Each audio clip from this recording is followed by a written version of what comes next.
Welcome, welcome, everybody. Great to have you here. It is Walter Peters here, and I'm glad to have you here. What we're going to do today is we're going to talk about some real simple support resistance style trading, but we're going to use a slight twist. Anyone can use this, even though I'll be using like a fancy tool here.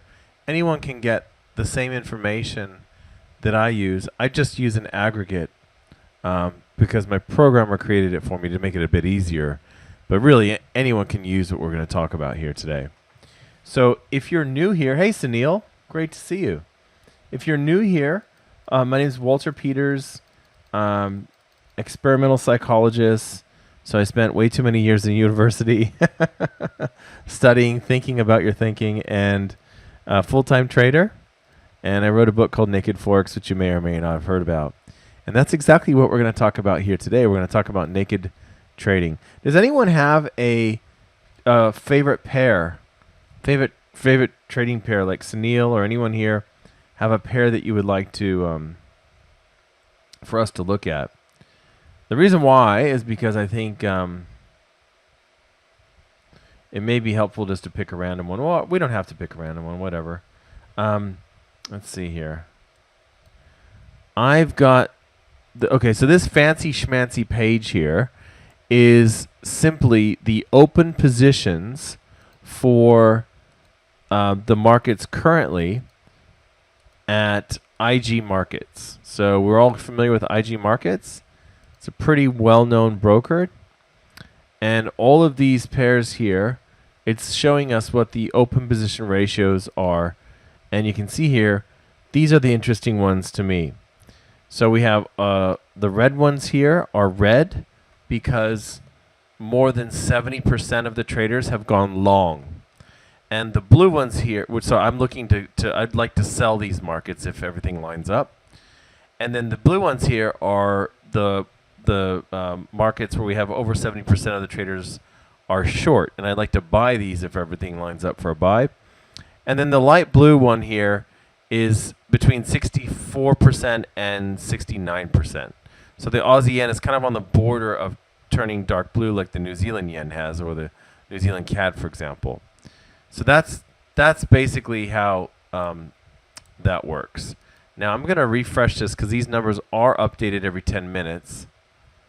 And I think the update was not too long ago. Okay, so we do have another light blue one, but we don't have any orange ones. Well, you can see the Brazil index is blue, but we're not really talking about indices now. We're just talking about currencies, I think. So I think we'll just stick to these, okay? So these are the numbers right now. Now what I'm going to do is I'm going to pull up a chart. Okay, let's see here. We had did we have Swissy was still red? Is Swissy still red? Yeah, it is. Okay. So we can go ahead and look at the Swissy here. This is the 12-hour Swissy chart, right? Okay. So let's do this one. It's not perfect, but the markets are rarely perfect, so.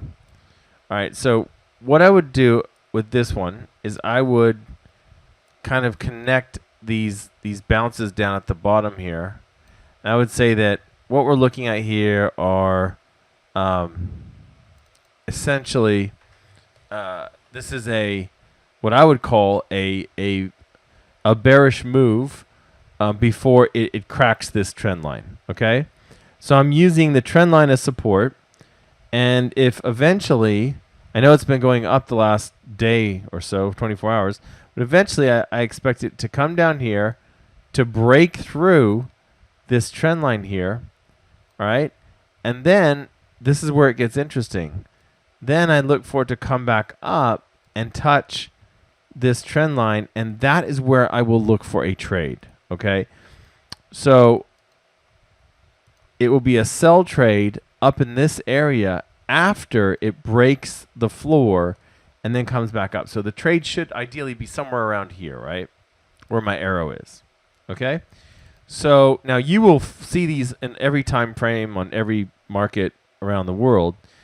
But the reason why I like I have a bearish bias on the Swissy is because we already know that 73% of the traders at IG markets are long the Swissy. Now you may think, why would you go long when everyone's going short? Well, first of all, it's not everyone. It's just the retail traders. And second of all, we know from the 43 million trade study that FXCM did years ago, we know that what most traders do is they'll get in on retracement moves against the trend. Those are the sexiest moves because they look really good. It looks like you can catch the turning point. And so that's what a lot of traders will do. So I expect that this will probably run out of steam at some stage. It may need to go a little bit further. Like it may actually get up into this area here where these wicks are here and these here, you know, these reversals here. Maybe it goes that high. I don't know. Maybe not. It may actually have hit the spot right here. Like, do you know what I mean? Like this, where these lows are here and this floor was there and that touch was there. We may have already hit it. And so we might start retracing and coming back down to test this trend line again. But this is it's a classic retouch. The only thing is I have a very clear bias because I have my Swissy at 73% long. So if I had the same sort of setup on the Singapore dollar or the pound Swissy or what have you, I would be looking for a similar thing. So what we're really trying to do here is we're trading like a standard reversal or a standard trend continuation. So it's reversing on the retracement move. However, we're using as a proxy for trend strength the open position ratios. Now, the open position ratios are not necessarily available from every broker, but there are brokers that you will find will post these. There's a lot of sources. You can look up open position ratios and Forex or whatever, and you'll find it. But I'll give you some examples of brokers that in the past and maybe currently are offering them. Awanda, IG, of course, Saxo Bank. I think you will find it maybe at places like MyFX Book. I haven't actually checked recently. I've been told that they have it. The problem with places like that is they tend to attract more sophisticated and experienced traders. So I really want to get mine from like just a brokerage that has a lot of, you know, newbie traders like IG or Saxo or what have you. Like that to me is ideal. So for example, let's take another support and resistance setup. We have the pound Swissy at 70% long. So it is at that level where we'd be looking for a sell. And not only that, but look at what we have here. We have a lot of resistance. Now this is the 4-hour pound Swissy. We have a lot of resistance here, but we are kind of pressing up here, and it does look like that the market may indeed push through this. And some people may have argued that, well, it already has pushed through. I would say it's pushed into this beer belly, we like to call it, the beer belly of support and resistance. And I would expect that a typical pattern that I would see at this sort of a move, assuming that our open position ratios are giving us a clue, which they usually do, I would expect to see a false breakout here. So like a long-tailed candle, or maybe one candle up and then one candle right back down. And then again, the place that I would go to for my trade would be over here. And again, the ideal situation here would be where we go up and then we come right back down, and then it prints a couple of candles in here, right? And eventually what it does is it does this. It comes down here, comes right back up, tags your support resistance level like right there, like that, and then it falls away. And so as long as my numbers stay bearish on the pound Swissy, any sort of a breakout here, I'm going to assume is going to fizzle out rather quickly. And normally it would be either a one candle or like a two candle situation, right? Normally that's what we're looking at here. Again, this is pressing. You can see the market keeps pressing. It keeps going higher and higher, or it keeps making higher and higher lows, and it keeps hitting the same resistance that it hit back over here on January 19th to the 23rd. So this, to me, is a very interesting setup, and I would love to see how the pound Swissy unfolds. Right? So what am I doing here? I'm using open position ratios to tag, to set my direction. I'm using price action around a support resistance area to define what's going to happen. What do I think is likely to happen here? I think it's extremely likely that we are going to get a false breakout. Doesn't mean it'll happen, but it certainly looks like it's ripe for that. And you can see this level here that was resistance was support way back here. It held for a long time. So that's not surprising that we ended up with something like that. All right, let's find another interesting one. Euro CAD is meant to be bullish. Okay, cool. This is an interesting one right here. Again, just using simple support resistance. So let's go ahead and I'm going to get rid of my my horizontal support resistance lines. Just going to clean everything up here, make this chart really simple to see, because I think we could make the case for like a almost like a channel sort of thing happening here, right? I'm not sure if it's quite parallel channel, but it does look like we are in a channel situation here. And so what my guess would be, again, as long as the Euro CAD stays bullish, the numbers stay bullish, I'm expecting this to be a bullish flag. So it's flagging down.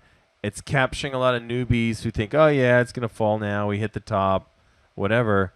And then it breaks through this channel eventually and then comes back down to bounce off of the top of it. Now, I would argue that we haven't actually identified this channel yet. I would say this may not count as a touch. That does, and that does. So the bottom channel, the bottom trend line is kind of set. The top one is kind of to be determined. And it looks like it's probably going to be determined today. So today will be a good time for our second touch to occur, right? And I would argue that that hasn't quite happened yet. But anyway, at some stage, we'll be able to establish this channel with the second touch here, probably today or tomorrow. And then I would wait for a breakout and a retouch. And that breakout, again, would be something where we get outside of the channel, spend some candles above the channel, come back down to confirm the breakout right there. And if you trade this way, you come from a long line of successful traders going back literally hundreds of years. So this idea of using a trend line or a horizontal support resistance and waiting for the retest, this idea is really, really powerful. It's extremely simple. It seems almost too, good to be true, but it does indeed work. And what's interesting about using the open position ratios is you get a sense for really the canary in the coal mine, which is probably the best indicator I've been able to find of trend strength, is how many newbie traders are going the other way. It sounds ridiculous, I know, but it's true. A lot of these newbie traders are simply looking for the end of the trend, and they think they found it, right? Think back to when you first started trading, you were probably, that was probably something that you did. I know I did, right? I was extremely interested in finding the end of the end of the trend. I thought that if I could find the end of the trend, then I'd be golden. So here is the study. I'll just share this with you guys so you can see. But essentially, this was 43 million trades. And then they did an additional 30 million. Basically what they found in their data was that, now this was 8 years ago now, but it's nothing's changed. You can look at these numbers yourself and find them right now. Oh, by the way, I should have mentioned my programmer created this page which scrapes the data from IG, but anyone can get these data. You just type in IG markets and then Swiss yen. Okay.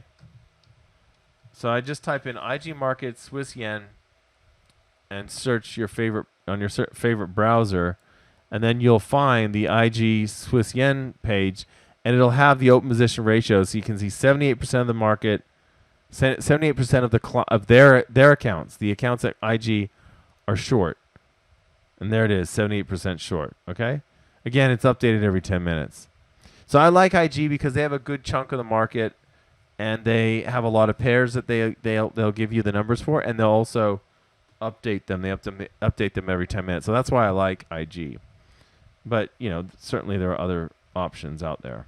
Okay, so let's get back to the Euro CAD. So we know, for example, that the Euro CAD has bullish numbers. So and the chart matches. Okay, this is an instance where the numbers are bullish, and the chart looks bullish. It looks like it's a bullish flag to me. And so at some stage, it's going to break out of this channel once it defines it, breaks out, and I would look for it to come back down and retest it, and that would be where I would get into my trade. So ideally, I'm going to end up with a situation where I have, whatever. What would that be? It would be, the candle might be, 80 pips or something, so I'm risking 70 or 80 or 90 pips, and ideally, we end up with a bounce here, and that ends up being, 200, 300 pips profit, something like that. So that's how I would trade that. Now let's look at, let's try and find one actually in the live markets.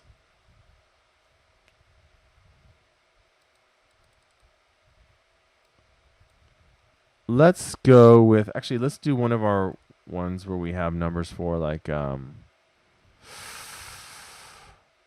okay, let's go Aussie Yen. Aussie Yen has a slight bullish bias. Okay. Yeah, but I don't really like the chart's quite bearish, actually. Yeah, no. So on the Aussie Yen, I would just wait for it to break this where these highs are, and then retest it. Right? That's what I would do. I'd wait for a breakout there. Let's just go to like the Euro 5-minute chart and see what we can come up with. All right. I know the Euro isn't really offering anything right now in terms of open position ratios that are exciting or whatever, but okay, so let's talk about the Euro. All right, so if I go to the 1 hour, oh, okay, so this is, yeah, all right, so this is cool. Now, if we had really good numbers on the Euro, like it was bearish or even bullish, I'd say it'd be more likely to be bearish right now, but I would be looking for a trade in this area here. So now I recognize that we have hit this low right here. Like I recognize that this is what's going on. Bounce, bounce, right? However, my thinking is that we are going to at some stage get up to here, and this would be a great spot for a sell. So if my Euro had negative bearish numbers, and if we came up here and hit it and moved away rather quickly, that would be a really good sign. So when I say moved away rather quickly, I mean if you look at the line chart, what you'll typically see is either a sharp push like that, or more likely than not, it's a double top. So it ends up being a push away, back down, and then comes up again. Maybe it gets as far, maybe it gets a little bit lower, whatever, but it basically comes back up and double tops. And usually that's a good sign that you're going to crack the, it's going to fall away from there. Now, if you go to the line chart right here, you can see we kind of had that here already. We had the double top off of this level here. I think that this level is better at 108.39, but this is certainly a possibility, right? So I would, if I wanted to trade the Euro, I would pay attention to what it does here. If it can close below this, the W, like the middle of the M here, so to speak, if it can close below that little dip right there, then maybe that's it. Maybe it's going to fall all the way down to here, and this would be the profit spot, probably roughly around 108.04, right? However, if it comes back up here and tests this, then the behavior is suggesting it's thinking about cracking it, and I would look for some sort of double top off of 108.39, right? So that's how I would trade this. And again, it would be really nice if my open position ratios were also bearish, but currently, let's have a look, because they'll need to be refreshed now.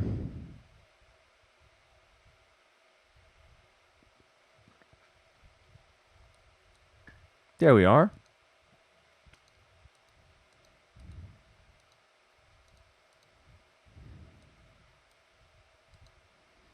Yep. So that's where we're at.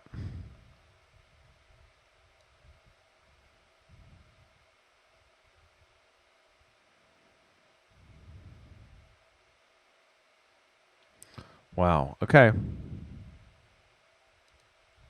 So that's where we're at right there now. So Euro Yen, Aussie Yen, kind of borderline. Let's take a look at the New Zealand CAD.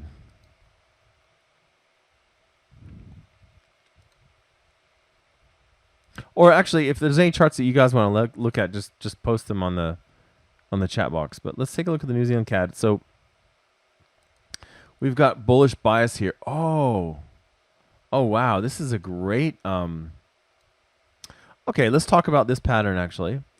I wasn't planning on that today, but since we have one, they usually just jump out of nowhere, and then you see them, and you're like, wow. So what this is here is a rhino.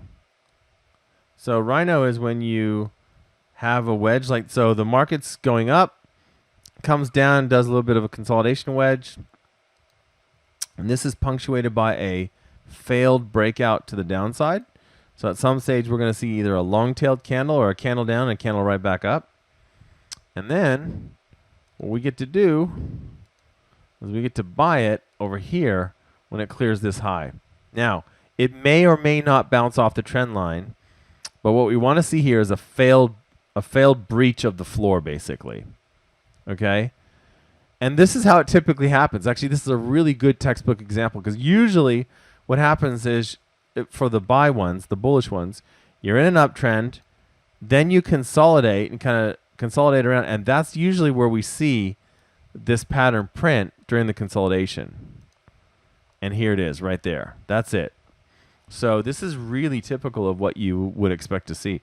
So as long as the New Zealand CAD keeps these bearish numbers here, which I can tell you it's been like this for weeks, I would look for a failed breakout to the downside, snaps right back up. And now one way to trade this would be I just put my buy stop. As soon as I see my failed breakout to the downside, I put a buy stop above that little swing high right there. Or I can wait for it to crack this, come back down, like the trend line, come back down to bounce off of it, and then go long there, right?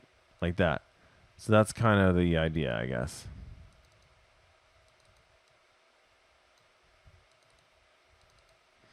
So yeah, that's my thinking. My thinking is that now it doesn't have to do this.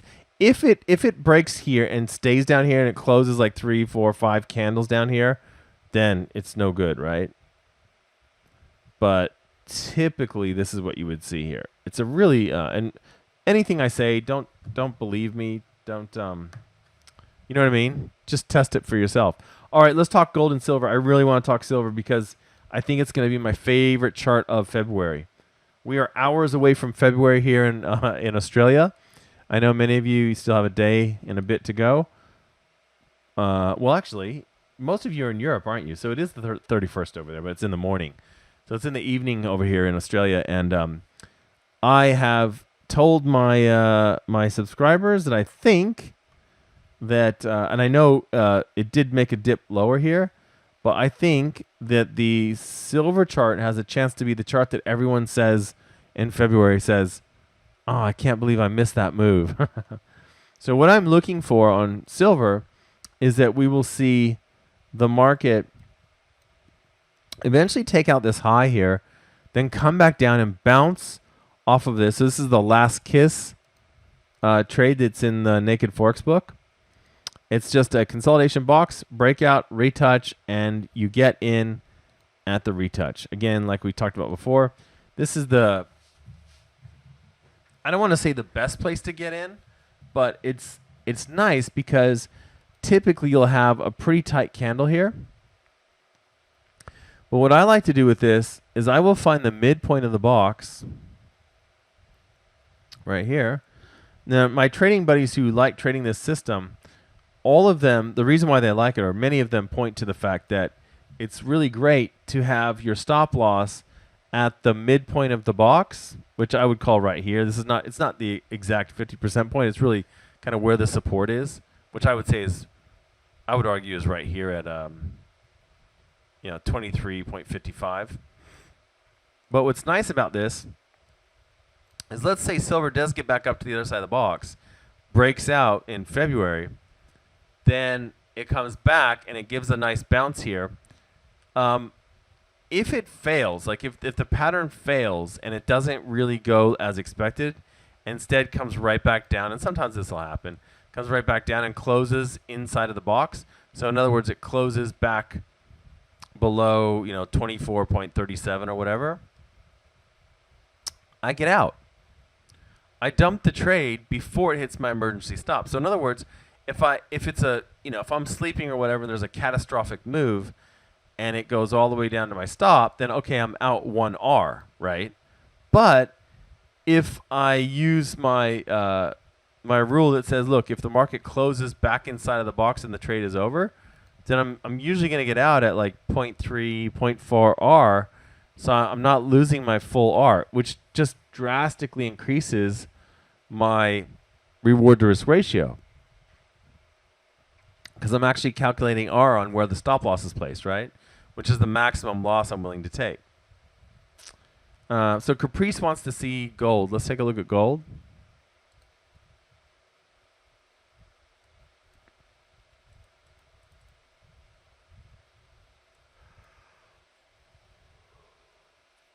Now, gold could be making a head and shoulders. It's a little bit early to say for sure, but you could argue that this is a shoulder, this is a big head, and then you would look for a similar sort of a shoulder here, which probably wouldn't go much higher than my oval. So if this were to occur, again, the best place to get in is on the retest. So if this were a head and shoulders, I'm not saying it is, but if it were, then you would look for a breakdown after the shoulder is rounded off here. The breakdown comes, it starts closing below the neckline, comes right back up to that neckline, and then that's where you get in. You sell on a bearish candle there, and you can go the distance from the neckline to the top there, so whatever that is.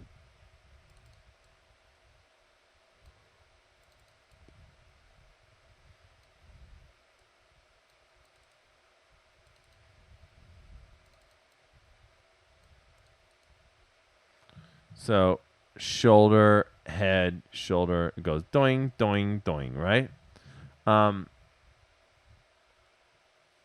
If that doesn't occur, if instead, for example, we don't round off a shoulder here and we get up into this area up here, and we touch 1947 again, then I would say we're in a box and we're in a consolidation box, kind of like what I drew on silver. And so I'd look for a breakout, probably a breakout to the upside. So that's interesting. Gold, people tend to think that gold and silver move together, and you can run the correlations yourself and see, but recently silver and gold have not really been moving in the same direction. Like recently silver was taking off, I think at the end of last year, and gold really wasn't, and so you get these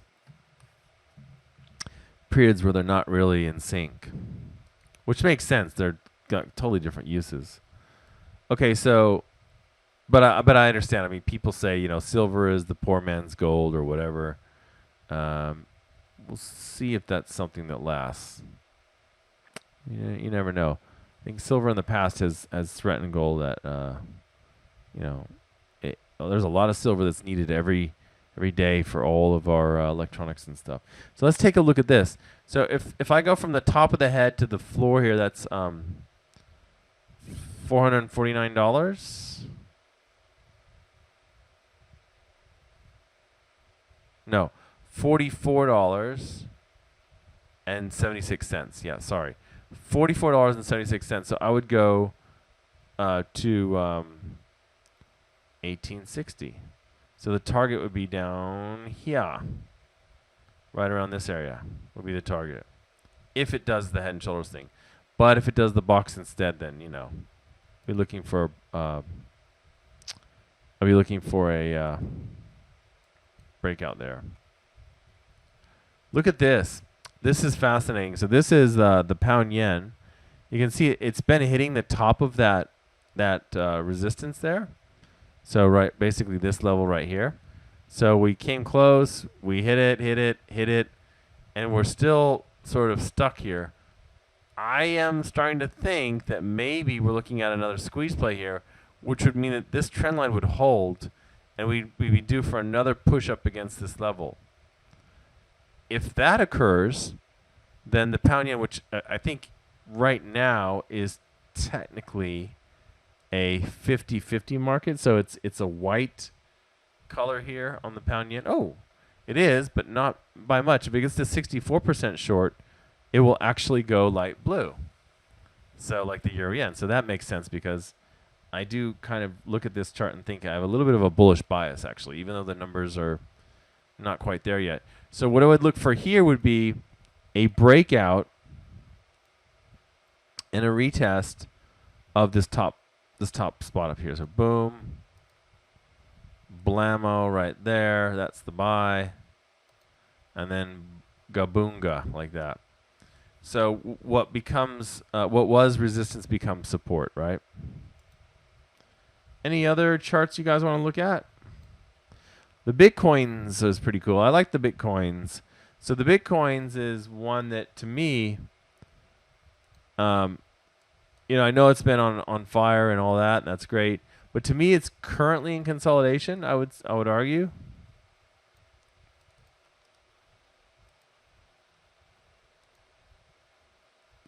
I would also argue that there's some serious resistance coming into focus right around 25,200 or so. And so I think what's going to happen is our Bitcoins breaks out of this box, retouches the top of the box, and then once it hits this 25,000 whatever level, it's going to run into some troubles. And that's where it may, peel off. So yeah, so I'm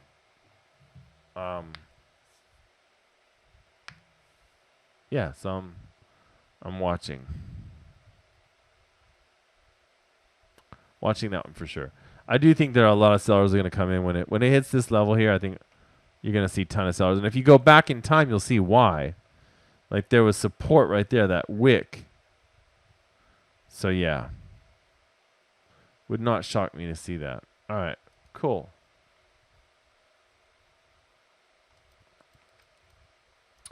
Any other questiones? Anyone else have any questiones?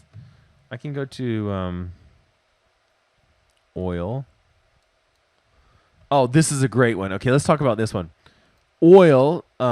So the idea with oil here. Now, these touches are not perfect. So you kind of missed it right here. Like there's a bit of a gap there. But remember, I like to think of these zones as support resistance zones as beer bellies. They're squishy. They're soft. You can push off of them.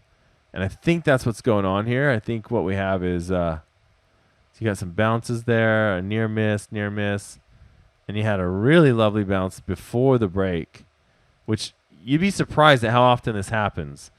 Right before it breaks to a level, sometimes it'll do this massive bounce like you're like, whoa, it's never going to break.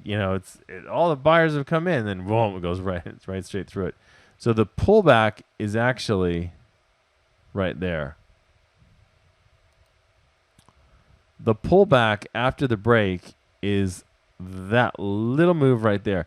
And the signal, the candle to sell, is that one, that wiki one. And you'd still be in right now.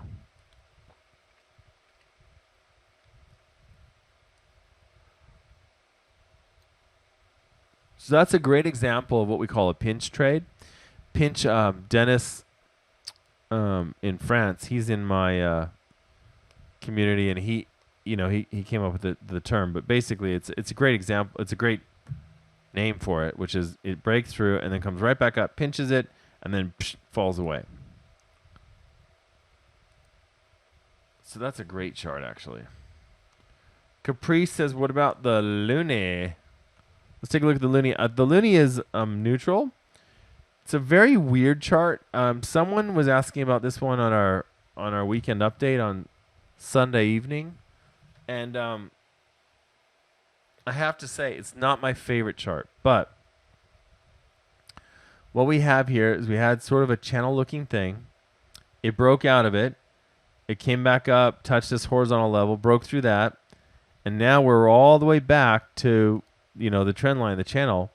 And this is where we would expect it to fall away. However, I would wait for the signal on this one. So I would wait for the 1 hour chart to give me a good signal. I wouldn't do it just yet. I'd still wait.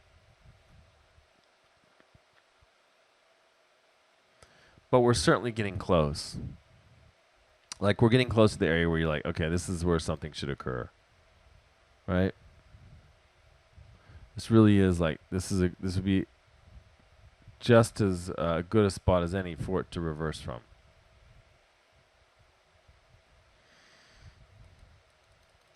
Any other charts?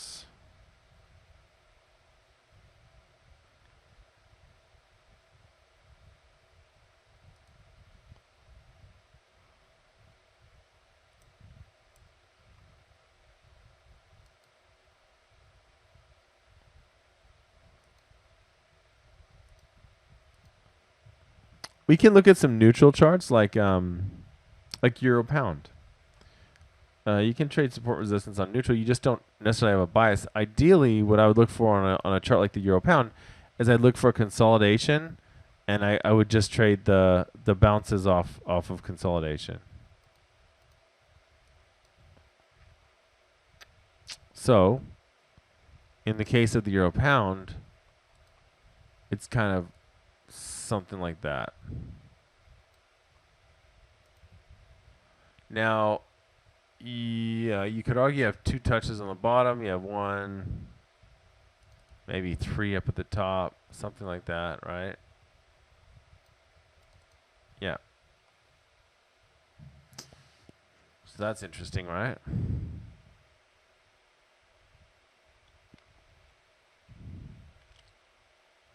Yeah, so if I had to trade the Euro Pound, which is a 50-50 market, so I'm not really expecting it to trend right now or go really strong in any direction, I would look for a sell up there. I would look for a buy down here. That's what I would do.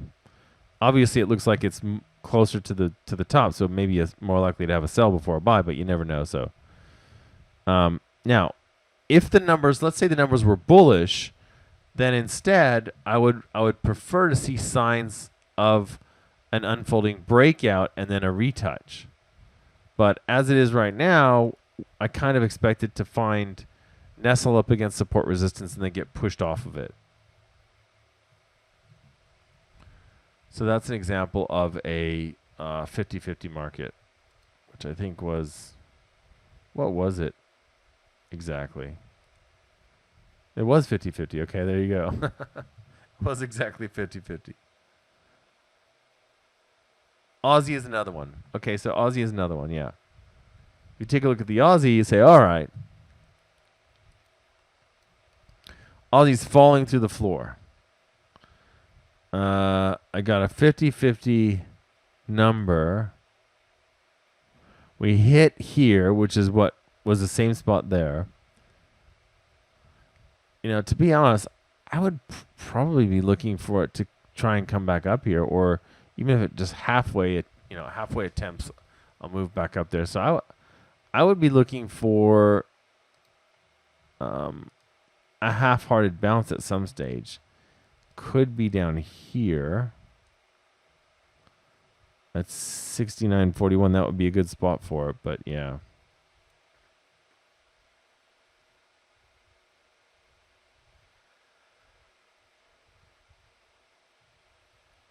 Any other charts you guys want to see? So just to recap, when we're looking at support resistance, we can use trend lines. We can use horizontal support resistance, like on the head and shoulders. We can use trend lines, and we can use the open position ratios to give us a bias. As long as the charts kind of confirm what the bias is, then it makes a lot of sense. Sometimes, in fact, all of last week, many of the numbers on the charts didn't really match what was unfolding on the charts, and I was looking at like 6 hour and 8 hour, so I just stay away. It's only when everything lines up that I want to really get in. So Euro Yen right now is it light blue? I think it's light blue. Yeah, it is light blue. So that's a slightly bullish bias. So I'm looking at this, I'm thinking this is a bullish flag. How do I trade a bullish flag? Well, I wait for the market to break out of the bullish flag, give me a nice bounce, and I'll have to zoom out to show you this, but basically it's this right here, right? It breaks out of this, it bounces, and then I'm like, all right, we're off. It's gonna go.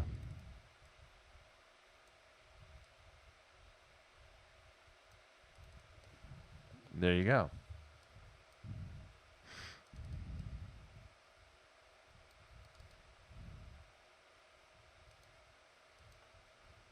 So it will come up, like if it comes up to here, look at this. Nice bounce right here. The last, not the current hourly candle, but the previous one was amazing. Look at that. Look at that bad boy. Boom, right there. And so eventually we get up to the top of this channel. We break out. We retouch it with the bounce. That's the trade right there, right? Especially if our numbers stay blue, light blue or dark blue. That's what I want to do. I want to trade that bounce. Are there any other questions about any of this stuff? So open position ratios just gives me an idea of the trend, the direction and the strength of the trend. It also gives me a hint if there is no trend. For example, when we're looking at the euro pound, I can trade these retouches to get in at really precise entries. I can use the open position ratios are actually pretty good to show you the ebbs and the flows of the market. So what you'll normally see is when the market is going in the direction of the trend strongly, you'll usually see really strong numbers. So 79% on the Aussie Singapore, for example, right?